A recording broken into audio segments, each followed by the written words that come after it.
Well, Dad, here we are. Here we are. It occurs to me this is how we used to sit when I was about 5. At the piano. Summer vacation. Indeed. You'd be writing, and you'd be deep in your work, and I'd be dinking around on the piano, and Right. you never got distracted. How did you do that? Oh, I don't know. I took some of your ideas. That would be fun. Right. I think sometimes you had Mark or John on the other side, too. Yeah, that's right. So, Well, we're thrilled that you're here. well, I'm so pleased that Katie is playing this piece, which started some years ago. Quite a few years ago. Yeah. Sarah, why don't you kind of tell them what happened, how this started? Well, it was near the end of my college career when my symphonic band director called me into his office and he said, I have a great idea. This is at Wisconsin. Right, Jim Smith at the Yeah. University of Wisconsin Madison. And he said, why don't you ask your dad to write a piece for you and you can perform it and I'll conduct it and your dad, mom and dad can come down and hear it for your senior year. Boy, that was pretty nice of him to do. I couldn't believe it. I didn't know what you'd say. I didn't know how that all worked.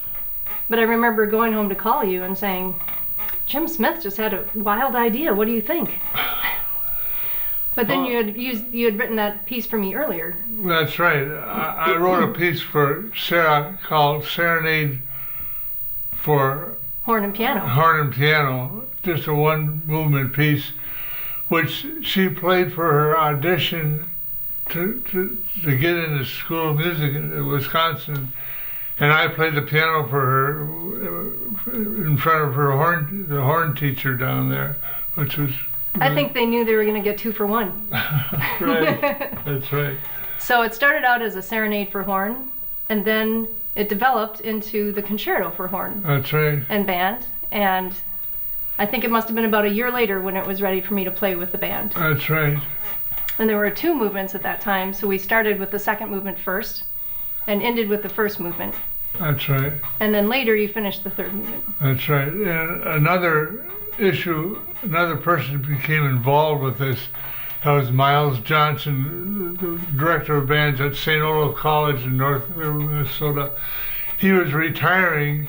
And he was a horn player too. Yeah, he was a horn player. He called me up. Mighty and I were good. He was called Mighty. Mighty called me up one day and he said, I'm retiring. Would you write a piece for horn, solo horn? And I said, well, I'm already doing one for my daughter, Sarah. And he said, well, could we do it for the 2 of us? So I said, I don't see why not. And so that developed into this 3-movement piece, which Sarah played 2 movements, and then when he finished his last year at St. Olaf, one of his professional horn players Alumni, who was from New York, came and played the whole thing. So it was pretty... So we each got a premiere, which was really neat. That's right. So the dedication on the piece is to both of us. That's right. Pretty cool. Well then, fast forward to years ahead when I married a horn player. Yes. I married Dave, and he was in the Navy band, and learned about the conductor of the Navy band at the time learned about the horn concerto, and he played it for the Navy band's New Music Festival. That's right. And that the director thought it went so well that he asked Dave to play it as a solo on tour, so that means he would play it every other night for a month. Right. And coincidentally, the tour was ending in San Diego. And I came out there and I conducted David with the Navy band in San Diego. At the American Bandmasters Association concert. That's that right. was the close of the tour. What a kick. Right. I didn't get to go to that one, but you guys had a good time. I sure did. And it was a real thrill for me to conduct that wonderful band, the Navy band. And of course, David and the band played the piece extremely well. Yep. And then Katie started to play horn. Take a big breath.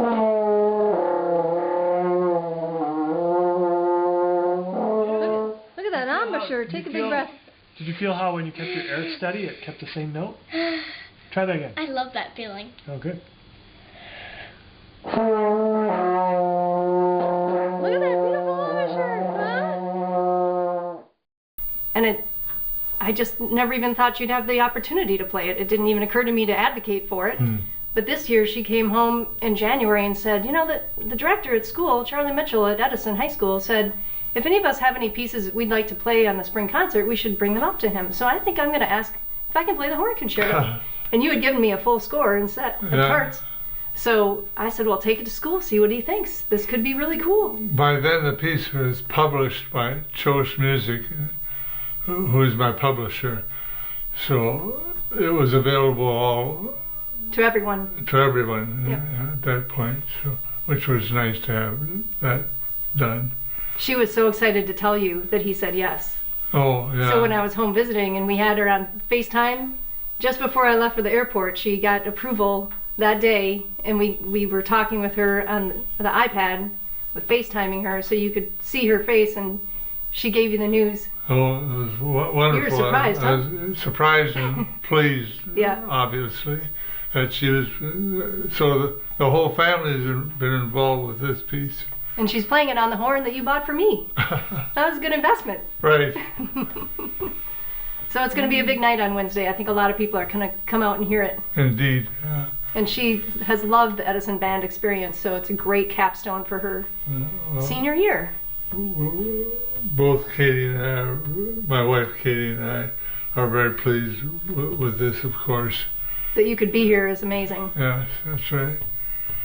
So, pretty cool. Yeah. Who knows what you're going to write next? That's right.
there have been quite a few pieces. The processional for our wedding, for brass quintet, and various other little ditties for all different kinds of family members. That's right. It seems like you really got a lot of your inspiration conducting from the relationships you had.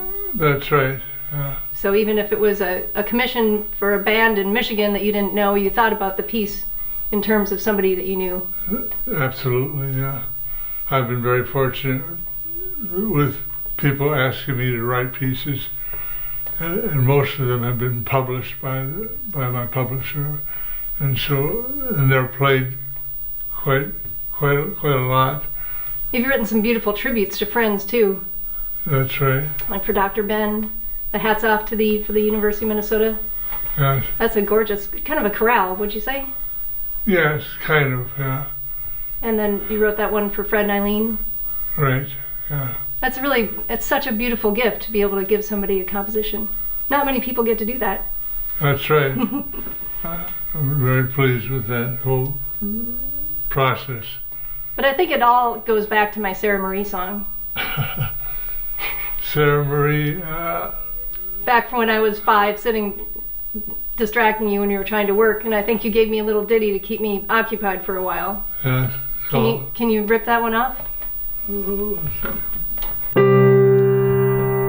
Remember the lyrics? Oh yeah. Ready? Yep.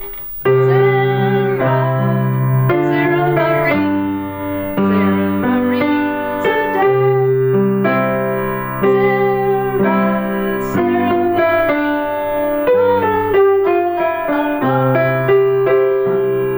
I always had my song, and then I went and got married. So we'll have to do an arrangement with the hyphenation. That's right. I wrote a piece for her also when she turned 40, called Oh Lordy, You're Turning 40. Oh Lordy, I'm 40. I think it might be out of date. Right. And I wrote a piece for her daughter, The Katie song. the Katie song too. That has a horn part. Yeah, for horn and piano. Right? Maybe she could play that as an encore. I don't remember it right offhand. Yeah. But, It's a tremendous gift. well, we've had a lot of fun with all this. Yep. Well, we just have to make sure Katie raises a horn player. That's right. Absolutely. Well, it's amazing to have you here, Dad. I just can't believe you're here Well, to do this together. we're so pleased. Indeed.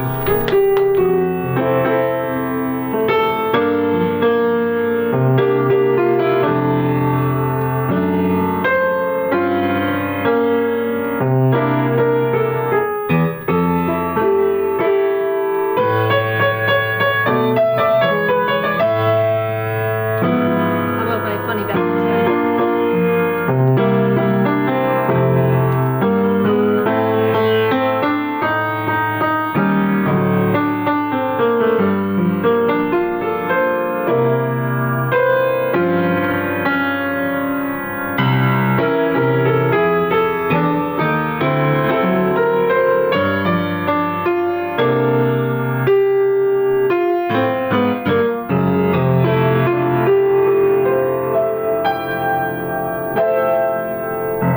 Hi for my wife.